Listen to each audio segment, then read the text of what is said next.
Hi అండి, welcome back to our channel. మీతో స్నేహం, మీ కళ్యాణి. నేను ఈరోజు చూపించబోయే వంట ఏంటంటే, నేను కొబ్బరి ఉండలు చేద్దామని ప్రిపేర్ చేశానండి.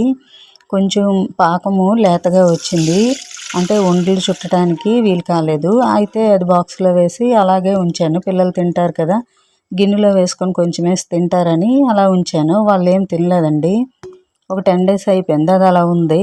అందుకని వీళ్ళకి తగ్గట్టు చేద్దామని నేనేం చేశానంటే, ఆ ముద్దంతా బయటికి తీసి కొంచెం చూసారా, మనం బూర్లకి సోయి కలుపుతాం కదా, అలా సోయి కలిపానండి బెల్లంతో.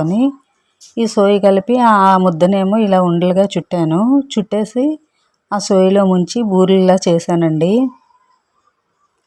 మీరు నిజంగా చెప్తే నమ్ముతారో లేదో కానీ, బూరెలు చేసిన తర్వాత హాఫ్ డేలో కూడా అవన్నీ కంప్లీట్ అయిపోయండి. ఎందుకు వేస్ట్ చేయాలి, ఇలాగ యూజ్ చేస్తే వాళ్ళకు నచ్చి తింటారు కదా. ఒకే ఐటమ్ ఎన్ని రకాలుగా చేసుకోవచ్చో చూసారు కదా. మీరు కూడా వేస్ట్ చేయకుండా ఇలా ఐడియాస్ ఏమైనా ఉంటే ఉపయోగించి తినేయండి. ఓకే ఫ్రెండ్స్, నచ్చిందా నా ఐడియా? మీకు నచ్చితే లైక్ చేయండి, షేర్, సబ్స్క్రైబ్ చేయండి నా ఛానల్ని.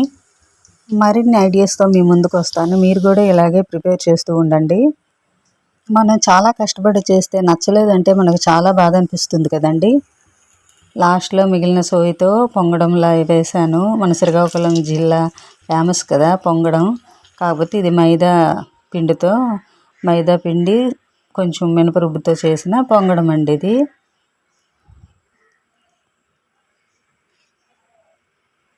Okay friends, bye bye. Please subscribe my channel. Bye.